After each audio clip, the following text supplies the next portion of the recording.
Ngayon ay nasa lesson 3 na tayo ng ating pag-aaral. Ang lesson 3 ay 2 linggo nating pag-aaralan nito. At ang lesson 3 part 1, nakafocus tayo sa verses 12 to 14. Itong part 1 natin. At ang pag-usapan natin ngayon is from identity to Christ-like living. Ano bang ibig sabihin nito ng from identity to Christ-like living? Na kung saan dapat nating maintindihan bilang mga mananampalataya, nung tayo'y nanampalataya kay Hesus Kristo, nandoon na yung tinatawag na justification. Sa chapter 1, chapter 2, nakafocus sa Apostle Paul sa justification, union with Christ, peace with God, ang reconciliation. Yun yung peace with God. So, bilang mga mananampalataya, sa chapter 1, chapter 2, ipinakita ang ginawa ng ating Panginoong Hesus sa atin. Yun ay ang ating identity. At tandaan ninyo, nung tayo ay nanampalataya, tayo ay matuwid na sa harapan mismo ng Diyos. It means ganito, na ang righteousness ni Jesus Christ ay inimpute mismo sa ating account. Hindi ito self-made, ito ay galing mismo sa ating Diyos. So hindi natin nakuha sa ating good works, kundi dahil sa finished work ni Jesus Christ. Ngayon, ang ating identity, ang tawag natin dyan is positional holiness. Merong dalawang holiness na tinutukoy ang Bible. Positional and practical holiness. Nung sinabi ko sa inyo, from identity, that is positional holiness. Or yung tinatawag mismo sa theology na positional sanctification. Ito yung ating identity, ito yung ating status bilang mga mananampalataya. So natanggap natin ito the moment na nanampalataya tayo mismo kay Kristo. So tawag rin natin rito is identity-based. At yun yung madalas na binabanggit ni Apostle Paul, yung ating identity. Nakikita kung sino tayo kay Kristo. Ngayon, hindi nag-e-end doon. Kaya nga ang chapter 3 and chapter 4 ay nakafocus sa practical holiness. Na kanyang itinuturo na dahil ako ngayon ay kay Kristo, dapat makita si Kristo sa aking buhay. Nakikita nila sa pamagitan ng aking actions at mga choices si Jesus Christ. That is practical holiness. Or tinatawag din natin itong behavior base. Hindi nauuna ang behavior, nauuna ang identity. Sa pagtuturo mismo ng salita ng Panginoon, yun yung sinasabi na Apostle Paul. Hindi nauuna ang behavior, nauuna ang identity. Na kanyang itinuturo na ang ating katwiran, hindi ito nakuha sa ating mga gawa, kundi dahil sa ginawa mismo ng ating Panginoong Hesus. So yung ating kalalagayan sa harapan ng Diyos, yun na mismo, nung tayo nanampalataya, binigyan tayo ng Lord ng bagong identity. At yan ang titignan natin mamaya. Then pagkatapos sa point number 2, point number 3, and point number 4, na pag-aaralan natin hanggang next week, nakafocus siya ngayon sa ating practical holiness. So, maliwanag dyan na ang identity natin, nagfo-flow na ito from identity to action na. So, mayroon ng action. Dahil naiintindihan mo kung sino ka, kung ano ka ngayon sa harapan ni Kristo, so dapat ngayon, makita si Christ sa iyong buhay. So, ang Christ-like living ay intentional siya. Intentional ito. Ito ay everyday na pagpipili mo. Nalalakad ka mismo sa nais ng Panginoon. Na sa lahat ng bagay, sa trabaho, sa mga choices natin, sa relationship, lagi nating pipiliin kung ano ang makapagbibigay ng honor sa pangalan ng Diyos. So ang tanong natin is, how does God shape the life of His people in Christ? Paano hinuhubog ng Diyos ang buhay ng kanyang mga anak kay Kristo? Number 1, He gives us a new identity.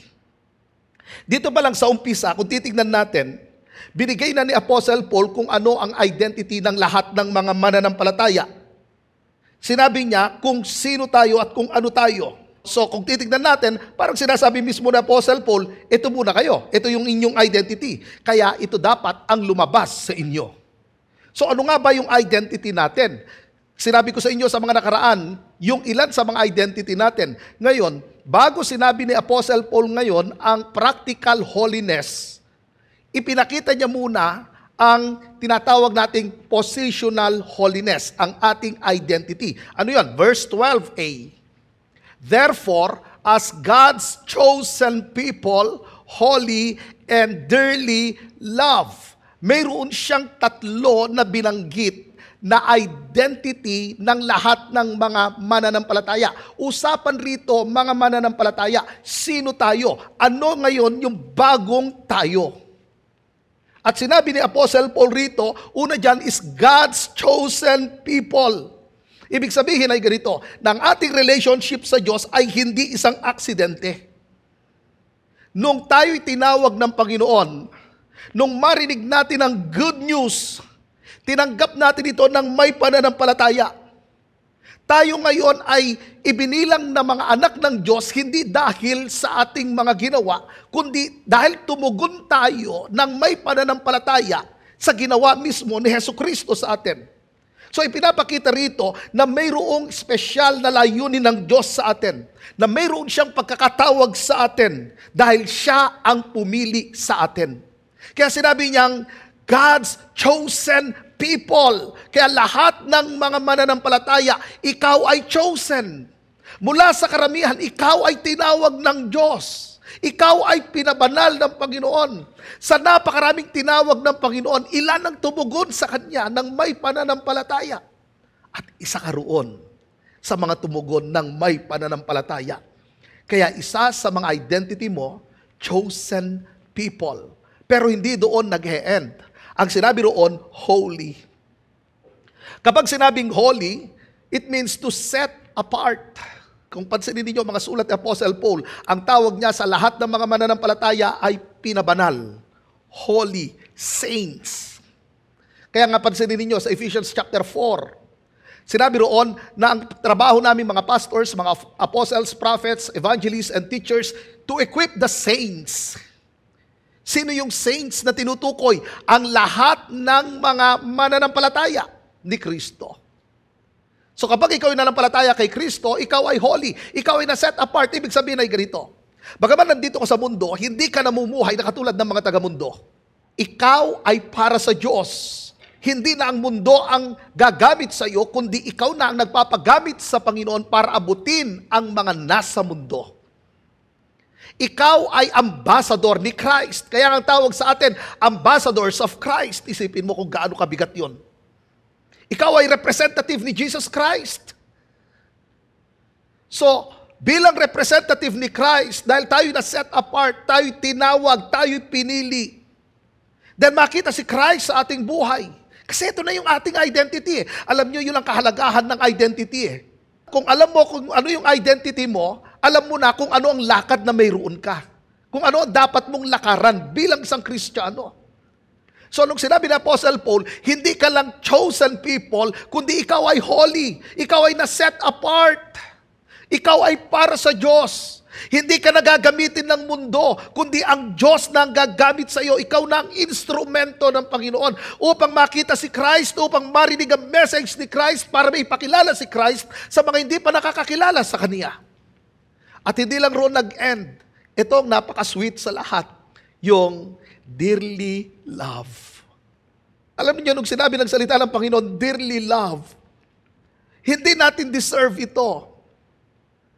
Ito'y paalala sa atin na ang pag-ibig ng Diyos, minahal niya tayo hindi dahil sa nag-perform tayo.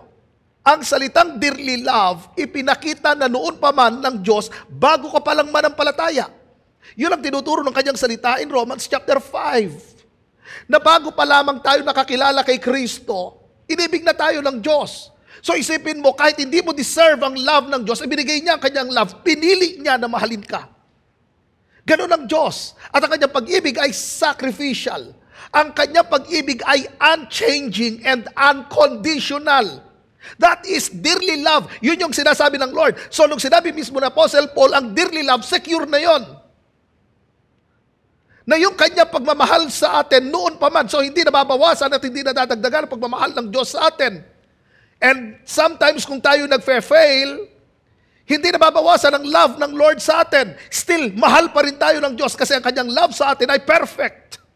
Pag sinabing perfect, hindi nadadagdagan, hindi nababawasan. And sometimes naiisip natin, parang nabawasan ang love ng Lord sa akin. No, hindi nababawasan ang love ng Lord sa iyo. Kaya ngayon yung paalala ni Apostle Paul, para sa ganun, hindi mahulog sa trap na mag-perform ang mga mananampalataya para tanggapin sila ng Diyos. Sinasabi ni Apostle Paul, ito identity ninyo eh. Tinanggap na kayo ng Diyos noon pa man at minahal na kayo ng Diyos at patuloy niya kayong mamahalin hanggang wakas. Ganun ang pagmamahal ng Diyos, walang hanggan. Kaya nga sinabi ko sa inyo, ang kanyang pagmamahal ay unconditional, unchanging, and sacrificial. Ginawa niya ang lahat para sa iyo. Ganon kabuti ang Panginoon. So nung sinasabi ni Apostle Paul sa mga mananampalataya, dahil ilan sa kanila, ang naturuan ng mga maling katuruan, naisip nila lang, kailangan na lang kami mag-perform para tanggapin kami ng Diyos. Sabi ni Apostle Paul, mga kapatid ko, minahal na kayo ng Diyos noon pa man. Kayo ibinilang niya ng mga anak nung kayo nananampalataya kay Kristo. At kailanman kanyang pag-ibig sa inyo, hindi na magbabago yon. Sinecure na ng Lord ang lahat para sa inyo. Ganon kabuti ang ating Panginoon. Palakpakan nga po natin ang ating Diyos. So anong dapat nating gawin? Stand firm in your identity.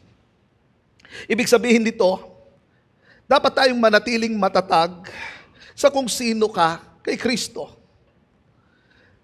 Na hindi na tayo nakabase sa ating feelings. Hindi na tayo nakabase sa ating performance. Hindi na tayo nakabase sa opinyon ng mga tao, sa sinasabi ng mga tao sa ating identity, kundi sa katotohanan ng salita ng Diyos. Kaya yun ang sinasabi ng Apostle Paul, alalahanin niyo kung sino kayo. Kayo ay pinili ng Diyos. Kayo ay holy. At kayo'y minamahal ng Panginoon. Actually, hindi lang sinabi ng Bible na love eh. Ang sabi ng Bible, dearly love. Ganun ang pagmamahal ng Diyos sa atin. Kaya mahalaga na alalahanin natin kung sino tayo kay Lord. Kahit merong mga pagsubok, kahit merong mga criticism, alalahanin natin kung sino tayo kay Lord. Kasi minsan feeling natin, pag meron tayong pagsubok, parang hindi na ako mahal ni Lord, parang pinabayaan na ako ni Lord. Ang pagmamahal ng Diyos ang nagpapaalala sa atin na kahit anong nangyayari sa atin, hindi nagbabago ang pagmamahal ng Diyos sa atin. Kahit maraming nang iwan sa atin, kahit maraming nag-let down sa atin, kahit maraming mga taong nanakit sa atin, kahit maraming mga taong nag-degrade sa atin, still, mahal tayo ng Diyos at hindi yun magbabago. Kaya nga sinabi ng Panginoon, hindi ko kayo iwan, hindi ko kayo pababayaan. Anong nagtulak sa Kanya? Dahil siya ay pag-ibig. Ang pag-ibig ng Diyos at hindi yun nagbabago. And every time na nakakaranas ka ng criticism, sinasabihan ka ng iba pa na kung saan nararamdaman mo na parang wala nang nagmamahal sa iyo at walang nagmamalasakit sa iyo, ang paalala ng salita ng Panginoon, ikaw ay dearly loved. Mahal ka ng Panginoon. Matagal ka nang minahal ng Panginoon noon pa man at pinili niya na mahalin ka at patuloy na pinipili ng Diyos na mahalin ka magpakailanman. Kaya huwag mong hayaan na sirain ng ibang tao ang iyong value. Dahil tandaan ninyo, sinecure na ng Lord ito, ang iyong value. Dahil sinabi ng kanyang salita na si Kristo ang siyang nag-iingat nito.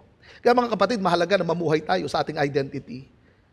Yun yung ibig sabihin na stand firm. Kahit maraming nagsasabi, kahit maraming bumubulong, kahit ang kaaway, nagbabato siya ng mga kasinungalingan laban sa iyo. Stand firm in your identity. Huwag mong kalilimutan kung sino ka. Hindi natin pinagtrabahuhan ang maging anak ng Diyos. Hindi natin pinagtrabahuhan na mahalin tayo ng Diyos. Hindi natin pinagtrabahuhan na maging holy tayo. That is our identity. Ang new life rin natin, hindi naman natin pinagtrabahuhan ito. Yan ay ating identity. Natanggap natin yan nung tayo ay nanampalataya kay Hesus Kristo. Pangalawa na dapat natin gawin, live as God's own. Ikaw ay pagmamayari na ng Diyos. Tunay na pagmamayari ng Diyos. Ikaw ay anak ng Diyos. So ibig sabihin, nasa ilalim ka ng pangangalaga ng Diyos. Minsan kasi naisip natin, parang pinabayaan na ako ni Lord, parang nawala na ang pagiging anak ko. Ang sabi ng Panginoon, ang anak ay mananatiling anak magpakailanman. So, kung titignan natin, sa Colossians chapter 3, verse 12, anong binanggit? Tayo ay chosen, tayo ay holy, tayo ay dearly loved. So, ang natural na kasunod nito ay ano? Alam na natin, Dahil ito ang ating identity, dapat ko itong lakaran. Dahil ako'y pagmamayari mismo ng Diyos, mamumuhay ako ngayon na mayroong purpose. So kapag mayroong mga nangyayari, hindi ka lang basta-basta na nagre-react. Namumuhay ka ngayon na mayroon ng direction, guided ng will ng Panginoon, hindi dahil sa pressure or sa trends. Kasi meron ka ng purpose. At hindi lang yon. Pag sinabi natin live as God's own, ipinapakita natin sa buhay natin ang karakter mismo ng Diyos. Dahil ikaw ay anak ng Diyos, pinapakita mo na mismo ang mukha ni Jesus Christ ang siyang makita sa iyo.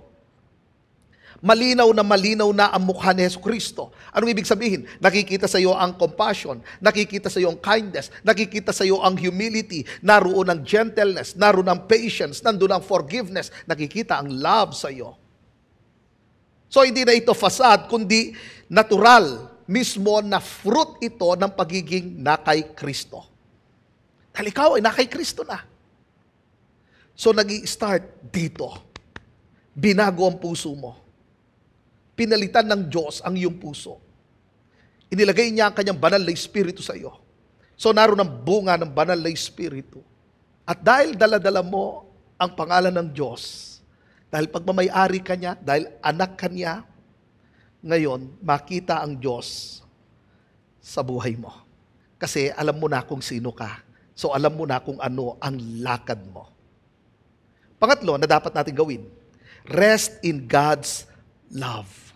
Madalas nagpapaka-stress tayo or dumarating yung pagdududa na iniisip natin, mahal ba talaga ako ng Diyos? Or mahal pa rin ba kaya ako ni Lord? Pero maliwanag dyan, nung ginamit ni Apostle Paul ang dearly love, ulitin ko, yon ay pagpapakita na ang love na yon ay unchanging, unconditional, and sacrificial. Ganon ang love ng Lord. Hindi yun nawawala. So ikaw ay dearly love. Alam nyo, nung merong sakit si Lazarus, nasa malubha siyang karamdaman, anong sinabi ni Mary and Martha nung nag-send sila ng messenger?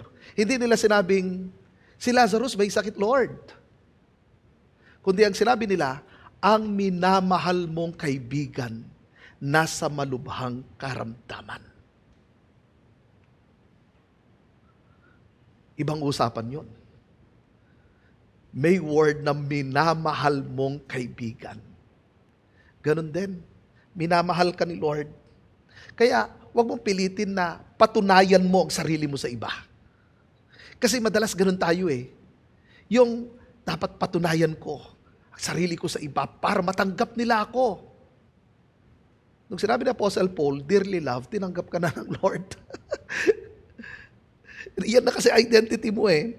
Kaya bilang mga mananampalataya, ganito na ngayon, dahil alam mong minahal ka ng Diyos, hindi mo na kailangan ng validation ng tao. Kasi mahal ka na ng Lord eh. So i-release na natin yung mga takot, yung mga guilt natin, na kahit minsan nagkukulang tayo, ang pag-ibig ng Diyos kailanman hindi nagbabago. Ganon ang ating Panginoon. Kaya mga kapatid ko, sa mga nag-aalinlangan ngayon, sa mga naghahanap ng saan natanggapin ako ng ganito, tandaan mo, kahit maraming mag-reject sa iyo, ang pinakamataas sa lahat, ang hari ng mga hari, ang creator ng heaven and earth, mahal na mahal na mahal ka niya. At hindi nagbabago yun. Palakpakan nga po natin ang ating Diyos. Number 2, how does God shape the life of His people in Christ? He forms in us a new character. Pagkatapos ipaalala ni Apostle Paul ang identity ng lahat ng mga nakay Kristo, na sinabi ni Apostle Paul, kayo ay chosen, kayo ay holy, kayo ay dearly loved. Ngayon, sinasabi ngayon ni Apostle Paul, dahil yan ngayon ang inyong identity, yun yung tinatawag nating positional holiness. Ngayon, pagdating sa verses 12b to 14, dito sa ating pag-aaral, sumunod na itinuro ni Apostle Paul after positional holiness, sumunod ang practical holiness. Ito yung sinasabi kong behavior base. Nauna, hindi ang behavior, nauna ang identity. So dahil alam mong ikaw ay pinili, na set apart, dearly loved, ngayon, ito ang aking lalakaran. Tingnan natin ang verses 12b to 14. Clothe yourselves with compassion. Napansin niyo yung ginamit ng Apostle Paul, cloth. Pinag-aralan natin last week yung put on and put off. Merong mga tatanggalin, merong mga ilalagay. Ito ay larawan ng pagtatanggal ng damit at paglalagay ng damit. So sinabi ng Apostle Paul kung ano yung mga tatanggalin natin na damit. Then kung ano ang isusuot natin na damit. Ang tawag rito ay ito yung virtues. Na kung saan na dapat pipiliin araw-araw ng mga mananampalataya na isuot ito. Ano yung mga isusuot ng mga mananampalataya? Sinabi rito, compassion, kindness, humility, gentleness, and patience. Bear with each other and forgive one another. If any of you has a grievance against someone, forgive as the Lord forgave you. And over all these virtues, put on love, which binds them all together in perfect unity. So, nung sinabi ng Apostle Paul, clothe yourselves. Ito hindi lang basta't knowledge or decision, ito meron ka ng action. Meron ka ng action.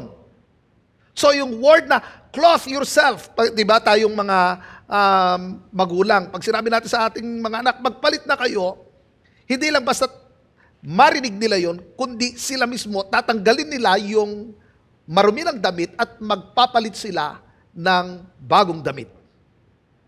Yun yung sinasabi ng Apostle Paul.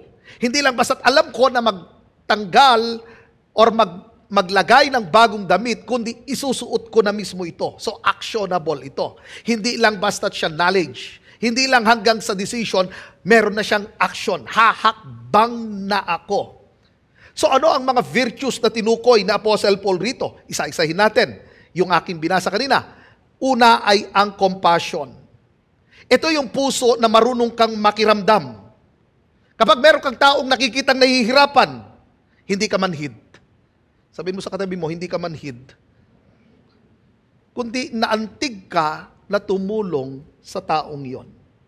So ang awa na itinuturo ng salita ng Panginoon, yung compassion na ito ay mayroong aksyon. Na katulad ng ginawa ng ating Panginoong Sus, hindi lang niya nakita ang pangangailangan ng mga tao, kundi ibinigay niya ang pangangailangan ng tao. That is compassion. Mayroon kang action. Parang ganito, meron kang nakikita, mga kapatiran, binabaha, at kailangan nila ng pagkain. Hindi lang sasabihin mo, Lord, pagpalain mo sila, provide mo ang kanilang pagkain. Ikaw na mismo hahakbang. Kung mayroon ka naman, then magbibigay ka. That is compassion. That is compassion. Hindi ka lang hanggang salita. Hindi hanggang feelings. Mayroong aksyon. Hindi mo lang sasabihin, pagpalain ka ng Panginoon, pakakainin ka ng Lord. Meron ka naman, di magbigay ka. Walang bigas yung kapatid. Hindi mo sasabihin na, pagpe-pray kita. Meron ka naman, di magbigay ka ng bigas. That is compassion. At ang sabi ng Bible, yun ang isuot mo. So, hindi lang hanggang knowledge, meron ng action. Pangalawa, na dapat nating isuot, ang kindness. Ang mabuting gawa, o ang kabutihan. Ito yung pagiging mabait kahit walang nagtutulak sa'yo, merong kusa yan. Merong kusang palo. Galing yan sa puso. Dahil si Kristo ang nasa puso mo mismo. So, ibig sabihin, hindi ikaw ang gumawa nito dahil nasa iyo na ito, nagiging kind ka sa iyong mga kapatid. Sa paano paraan? Alam mo, ang kindness, kahit yung simple lang katulad ng simpleng ngiti mo dun sa isang tao. Minsan hindi natin nakikita na yung mga simpleng gawa natin ay mayroong malaking impact pala sa ating kapwa. Yung pag-aasikaso natin sa kanila. Yung pagbibigay natin ng tulong ng hindi ka naghihintay ng kapalit. That is kindness. Tingnan niyo ang ating Panginoong Hesus sa kanyang pagsiserve. Nung siya'y nagkatuwang tao, anong sabi ng Panginoon? Naparito ako hindi para paglingkuran, naparito ako para maglingkod sa inyo. Totoo ang sinabi ng kanyang salita, na ang kanyang kindness ang nag-lead sa atin para tayo mag-repent. Anong ibig sabihin roon? Si Lord mismo nag-serve sa atin, inabot niya tayo. That is kindness. Kaya nga, maging sa mga maliliit na paraan, ipakita natin ang kabutihan na ito sa ating kapwa. Hindi lang yon. Sumunod ay yung humility. Ito yung hindi mataas ang tingin mo sa sarili mo. Hindi mo kinukumpara ang sarili mo sa iba. Ang humility, hindi rin naman sinasabi mong sobrang baba ang tingin mo sa iyong sarili, kundi sakto lang. So ang humility, kahit malayo ang iyong naabot, hindi mo minamaliit ang iyong kapwa. Na kahit malayo ang iyong narating, pinili mong paglingkuran ng iyong kapwa, that is humility. Hindi mo ginagamit ang ibang tao, kundi gusto mo na ikaw ay maging instrumento ng Diyos para mapaglingkuran ang mga taong ito. Ang ating Panginoong Hesus, sinabi sa Philippians chapter 2, na bagaman siya ay Diyos, hinubad niya ang kanyang pagka-Diyos at namuhay na katulad ng isang alipin. Kaya nga sinabi ng Apostle Paul, magkaroon kayo ng ganong uri ng humility. Na kahit ang ating Panginoong Hesus, siya ang lumalang ng lahat ng bagay. Sinabi nga ni Apostle Paul sa chapter 1, hindi lang co-creator si Jesus Christ, sinabi niya na siya ang creator. Siya ang sustainer. Pero sa kabila ng lahat ng ito, nung nagkatawang tao ang ating Panginoong Hesus, siya ay nagpakumbaba. Na dapat ganun din tayo. Kaya nga, maging sa mga meron ng narating at sa mga meron pang mararating, manatili kayong humble. Huwag sanang maging hambog. Next is gentleness. Ito yung susunod na isuot natin. Pag sinabing gentleness, ito yung maingat ka, marunong kang mag-ingat sa salita mo at sa kilos mo. Binabantayan mo ang iyong pagsasalita. Hindi ka basta-basta nagagalit, hindi ka masungit. Kasi gentle nga Ano masasabing gentle masungit? Kahit stressful ang sitwasyon, kaya mong maging kalmado. Kahit nakakainis yung mga tao, ang mga nakapaligid sa iyo, nananatili ka pa rin kalmado. Alam nyo ba na nakakagaan ng loob ang mga taong gentle? Hindi lang yon. Hindi lang ang gentleness. Anong sumunod dyan? Patience. Pagtitiis. Ito yung hindi kakaagad napipikon. Kahit maraming nakakainis. Kahit merong mga taong parang sinusubok ang iyong pagtitiis, hindi ka napipikon. Hindi lang yon. Ang patience ay hindi lamang yun sa iyong kapwa, hindi lang yun sa pakikitungo mo sa iyong kapwa, kundi maging sa mga pagsubok, hindi ka nag-give up. That is patience. Nagtitiis ka pa rin. Kahit sobrang hirap na ng pinagdaraanan mo, hindi ka nang be-blame ng mga tao at hindi ka rin nagtatampo kay Lord. Ang tawag doon, pagtitiis. Kaya mong maghintay. Alam mo, nalilipas din yan. Parang bagyo. Ang bagyo naman, hindi naman habang buhay. Diba? Nung dumating yung bagyo, aalis din naman. Ganon din sa atin. Sa mga bagyo ng buhay natin. Bagaman hindi natin maiiwasan ang mga bagyo sa buhay, pinili mo pa rin na magtiis. At hindi ka magrereklamo. Hindi ka nagbe-blame ng ibang tao. At hindi ka rin nagtatampo kay Lord. Kahit ang mga panalangin mo parang sobrang tagal bago tugunin ni Lord, nagtitiwala ka sa perfect timing ng Diyos. Alam mong gumagalaw si Lord. Alam mong kumikilos ang Panginoon. Hinihintay mo lang ang kanyang perfect timing. Hindi lang yon ang isusuot natin. Forbearance. Ano forbearance? Sa isang salita para mas maintindihan natin, tolerance. Yung pagbibigay mo ng espasyo sa mga imperfections ng iba. That is forbearance. Na minsan, yung kausap mo, or yung asawa mo, minsan may toyo,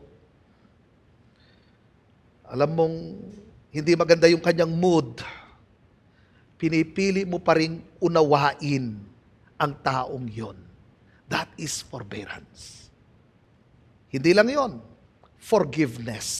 Pinili mong magpatawad kahit nasasaktan ka na. Kahit ginawan ka ng hindi maganda, pinili mo pa rin magpatawad. Kasi madalas sinasabi natin ganito, ba't ko siya patatawarin? Hindi niya naman deserve yon. Anyway, hindi rin naman natin deserve ang pagpapatawad ng Diyos, pero pinili ng Diyos na patawarin tayo. Kaya nga nauna sa identity Sinabi ng Lord kung sino tayo, kung ano tayo. Pinatawad tayo ng Diyos. Kaya nga, tignan niyo sabi ng kanyang salita. Bear with each other, tignan niyo kasunod, and forgive one another if any of you has a grievance against someone. Forgive as the Lord forgave you. Yun yung paalala mismo ni Apostle Paul. Magpatawad ka katulad ng pagpapatawad ng Diyos sa iyo. Ibig sabihin ganito, dahil naranasan ko pagpapatawad ng Diyos, dahil magpapatawad rin ako. Maaaring sasabihin natin, sobrang laki ng kanyang nagawang kasalanan sa akin. Kung ikumpara natin yung kasalanan ng ating kapwa sa kasalanan natin sa Diyos, wala pa yun sa kalingkingan. Ang deserve talaga natin ay death. Eternal death. Eternal separation sa Panginoon. Yun ang deserve natin. Pero pinili ng Diyos na patawarin tayo sa kabila na hindi natin deserve yun. Choice ni Lord yon na patawarin tayo dahil siya ang Diyos ng pag-ibig. Ngayon, maaaring sasabihin natin, Diyos siya Tandaan ninyo, nung tayo ay nanampalataya, according sa Romans chapter 5, inilagay ng Diyos ang kanyang pag-ibig sa atin. So, hindi tayo ang bumuo ng pag-ibig na ito, inilagay ng Lord ang love na ito sa ating heart. So, hindi tayo nag-produce ng love, si Lord ang nag-produce nito. So dahil si Lord nag-produce nito, pabalik tayo sa practical holiness. Nauna muna ang positional, then susunod ang practical. Sinabi muna yung identity mo, then ngayon, ang behavior mo na ngayon. Dapat lumabas yung love. Magiging mapagpatawad ka na. Kaya nga sinabi ng Bible, forgive as the Lord forgave you. Kaya ang lahat ng mga mananampalataya, lahat yan nakaranas ng pagpapatawad ng Diyos. Natanggap natin ang pagpapatawad ng Diyos. So, ibig sabihin, magpapatawad rin tayo. Kaya sabi ng Bible, isuot ninyo. So, ibig sabihin, hindi lang hanggang knowledge to. Kasi minsan hanggang knowledge lang tayo. Oo, alam ko naman magpatawad Pero practical holiness, hindi sapat na alam mo lang. Actionable ito Kailangan meron kang gawa. Kailangan kumilos ka na. Kailan ka kikilos? Ngayon na mismo, lalo na kung merong mga taong nanakit sa iyo. Naalala ninyo, sinabi ko nun sa inyo, ang pagpapatawad, ibinibigay. Anytime yan. Bibigay natin yan. Yung pagtitiwala lang ang pagkakaiba doon. Huwag nating ibibigay basta-basta ang pagtitiwala. Binibuild ang pagtitiwala. So magkaiba ang pagpapatawad sa pagtitiwala. Patatawarin ko siya, pero hindi ako magtitiwala. Pakita niya munang katiwa-tiwala siya. Kaya maraming mga tao naloloko kasi hindi nila alam ang pagkakaiba ng pagtitiwala sa pagpapatawad. Sabi na ba, niloko na naman ako, pinatawad ko naman siya Ang tanong ko, nagtiwala ka ba kaagad sa kanya? Pag nagpatawad kayo, huwag niyong ibigay kaagad ang tiwala ninyo Ang ibigay niyo kaagad, pagpapatawad, pero ang tiwala, huwag ninyong ibibigay, basta-basta yan. Ipakita nila, patunayan nila, katiwa-tiwala sila. Yan ay pag-protect mo rin sa iyong heart. Para hindi kasaktan na naman ng mga taong yan. Para hindi ka na naman nila ibagsak. Para hindi ka na naman nila sirain. Alam mo, dapat maglagay ng boundary. Kaya mga kapatid, ang sinabi ng Bible diyan, magpatawad kayo. Ulitin ko, magkaiba ang pagpapatawad sa pagtitiwala. Anytime, bibigay ninyo ang pagpapatawad. Pero pagtitiwala, i-build yan. At panghuli, na isuot natin ay ang love. Ngayon, tignan ninyo ang sabi rito, and over all these virtues, put on love, which binds them all together in perfect unity. Ang crown ng lahat ng virtues na ito ay ang love. Kaya ka nakakapagpatawad dahil sa love. Kaya ka nagiging humble dahil sa love. Kaya ka nagiging compassionate dahil sa love. Kaya ka nagiging gentle dahil sa love. Kaya nga siya ang crown ng lahat ng virtues. Ito ang pinaka-foundation ng lahat, ang love. So ang love rito, na sinasabi ng Bible, hindi lang ito emotion, ito ay choice. Ito ay choice. Ito yung pagmamahal na pinipili mong umunawa. Handa kang umunawa, handa kang magbigay, handa kang magpatawad. Yun yung love na tinutukoy ni Apostle Paul na dapat nating isuot. So ano dapat nating gawin? Cultivate Christ-like character. Ibig sabihin ganito, sinasadya natin at patuloy nating hinuhubog ang ating buhay upang sa ganon, maging katulad natin si Kristo saan? Sa ugali, sa isip, sa asal, at sa puso. So, hindi lang ito patungkol sa ating paggawa ng mabuti, kundi sa pag-aalaw natin sa Holy Spirit na ayusin tayo mula sa loob. Ano yon? Ang ating motibo, ang ating reaksyon, ang ating pagtrato sa tao. Ito'y pagpapakita na nakikita si Jesus sa pag-ibig natin, sa kababaang loob, sa katapatan, sa kabutihan, sa pagpapatawad. Yun ang nakikita sa atin. Yun yung sinasabing Christ-like. So, ipinapakita mo mismo si Jesus sa buhay mo. Kaya mga kapatid, ito ang i-cultivate natin. Kahit minsan mayroong mga taong ang hirap pakitunguhan, pinipili mo pa rin na maging mapagpakumbaba, mapagtiis, mapagtiyaga, yun pa rin ang isusuot mo. Amen? Pag mayroong mga taong nanakit na naman sa inyo, ang isuot ninyo ay ang pagpapatawad. Anong huhubarin ninyo? Ang bitterness. Yun ang sinabi ng salita ng Diyos, ang anger. Na ang anger na tinutukoy niya roon ay ang bitterness. Yun ang huhubarin natin at ang susuot natin ngayon ay ang karakter ni Christ. Ano yon? Ang pagpapatawad. Isa yon sa mga ugali ng ating Panginoong Jesus. Ano pa dapat natin gawin? Respond with grace. Pag sinabi natin respond with grace, papaano tayo tumugon sa mga tao lalo na kapag nasa mahirap na sitwasyon? Ano ang papakita natin sa kanila? Sabi ni Paul, ito ang isuot ninyo. Itong biyaya na ito ng Panginoon, ang habag, ang kabaitan, ang kapakumbabaan, ang kaamuan, ang pagtitiis. So, ibig sabihin nito, ganito. Kapag mayroong mga taong ang hirap unawain, pinipili mo pa rin umunawa, pinapalawak mo pa rin, tinitingnan mo pa rin sa right perspective. Hindi ka na nakabase sa emotion mo. Sa bawat gagawin mo, kasi syempre pag mayroong mga mahirap unawain, ano ang tugon ng emotion natin? Di ba maiinis tayo?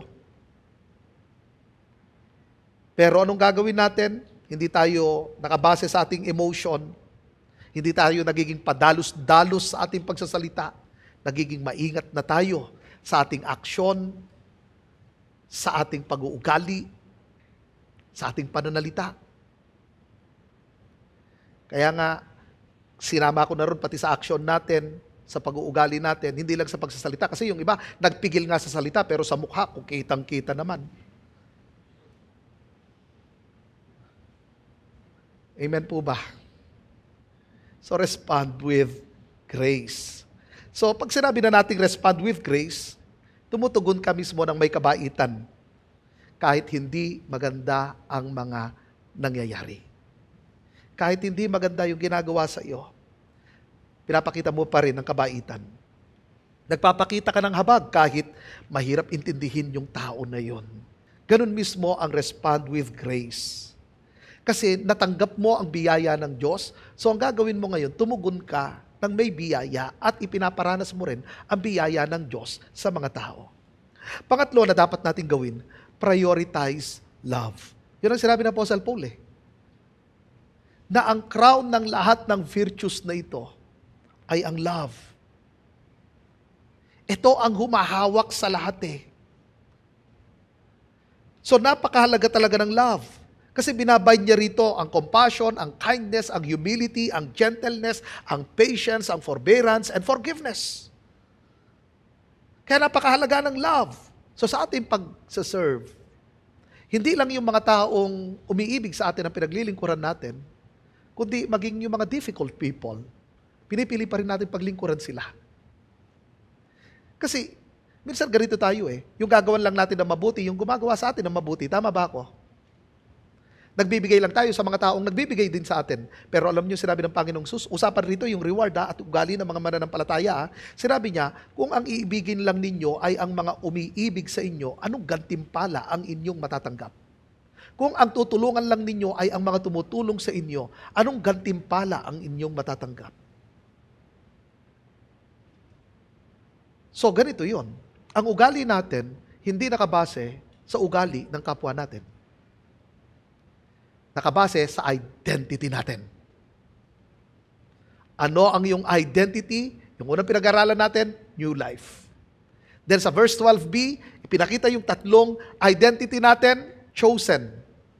Then, holy people. Then, dearly loved. So, ganito ngayon, nakikitungo ako sa aking kapwa, hindi na nakabase sa ugali niya, hindi nakabase sa kanyang ginawa sa akin, kundi sa aking identity.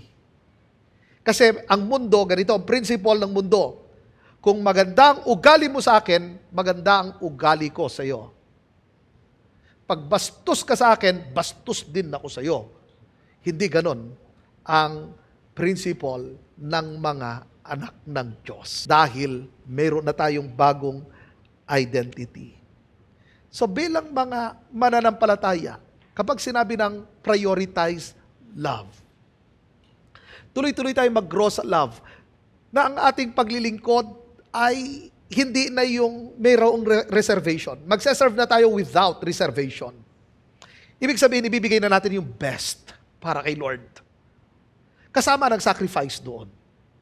Kasi ang pag-ibig naman talaga sacrificial Kapag sinabi mong pag-ibig at hindi ka nag-sacrifice, then hindi siya tunay na pag-ibig. Ipinakita ng Diyos ang pag-ibig ay sacrificial. John 3:16. Hindi lang sinabing, for God so loved the world. Merong kasunod, that He gave His only begotten Son. That is sacrificial. So, ganun din dapat ang pag-ibig ng lahat ng mga mananampalataya without reservation. Ibinibigay na natin ang best. So, sa ating paglilingkod sa Lord, paglilingkod sa ating kapwa, ibigay na natin ang ating best. So, ang motivation natin ay ang love. Kasi yun ang sinasabi ng Apostle Paul sa verse 14 Itong crown ng lahat ng virtues. So kahit gentle ako, kahit nagpatawad ako, kung walang love, peke talaga lahat yun. Kaya ang nagtutulak ng lahat dyan ay ang love. Napakahalaga ng love. Kaya nga sa fruit ng Holy Spirit, nauuna sa karakter na ito ay ang love. Hindi inuna ang peace, inuna ang love. Kaya mga kapatid, sana ito makita sa atin everyday. Ito ang araw-araw nating isusuot. So tandaan ninyo, nung tayo nananampalataya, positionally, tayo ay holy. At bilang mga mananampalataya na ngayon at alam na natin yung ating identity, then, nandun na tayo sa tinatawag na practical holiness. Ito na ngayon, makita na si Kristo sa buhay natin. Amen po ba? So sana tayo hindi tayo magiging katitisuran, sana maging asin at ilaw ng sanlibutan ang lahat ng mga mananampalataya.